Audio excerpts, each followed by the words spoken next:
আপনি যে টয়লেটে যেতে পারেন, আমি এমন মানুষকে চিনি তাদের টয়লেটের রাস্তাকে বন্ধ করে দেওয়া হয়েছে, তাদের এখান থেকে পেটের এখান থেকে ফুটা করে একটা ব্যাগ লাগাই দেওয়া হয়। আপনি যে সেফলি টয়লেটে যেতে পারেন, নিজের শরীর থেকে যেসব এক্সক্রিটরি প্রোডাক্টস আছে যেগুলো আপনার শরীরকে ধ্বংস করবে, টক্সিক করবে, সেগুলোকে বের করতে পারছেন, ঠিক আল্লাহ নিয়ামত না? আপনি আল্লাহর কাছে শুকরিয়া আদায় করেন। আল্লাহ সুবহানাহু ওয়া তাআলা কোরআনে বলছেন, লা ইন শাকারতুম লা আযীদান্নাকুম।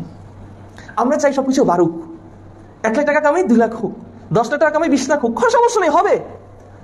কিন্তু আপনি মনে করতেছেন আপনার জীবনের সুখ, আপনার জীবনের শান্তি, আপনার জীবনের সেফটি, এটাকে এনশিওর করার শুধু একটাই উপায়, টাকার পিছনে দৌড়াও, ক্ষমতার পিছনে দৌড়াও।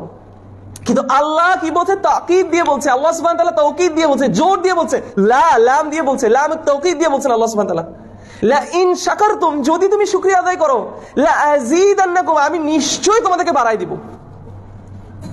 এখন আপনার জীবনে কিসের টেনশন তাহলে? একটা মুসলিমের আপনি ধারণাটা চিন্তা করেন, সে যদি মাসে 10,000 টাকা কামায়, তার মনে যদি এই দৃঢ় বিশ্বাস থাকে যে আমি 10,000 টাকা কামাই, আমি আল্লাহর কাছে সবার আগে, কিছু করার আগে, চাকরি করার আগে, ব্যবসায় যাওয়ার আগে, সবার আগে আমি যেটা করবো, এই 10,000 টাকার জন্য আমি আল্লাহর কাছে শুকরিয়া আদায় করবো, কারণ আল্লাহ আমাকে কথা দিয়েছে তার কোরআনের মধ্যে যে তিনি আমাকে এটা বাড়াই দিবে। আলহামদুলিল্লাহ।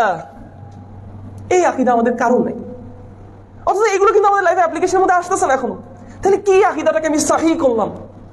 আল্লাহকে যদি এই ধারণা না রাখতে পারি, অনেক সময় আমাকে আরে ভাই দেশের অবস্থা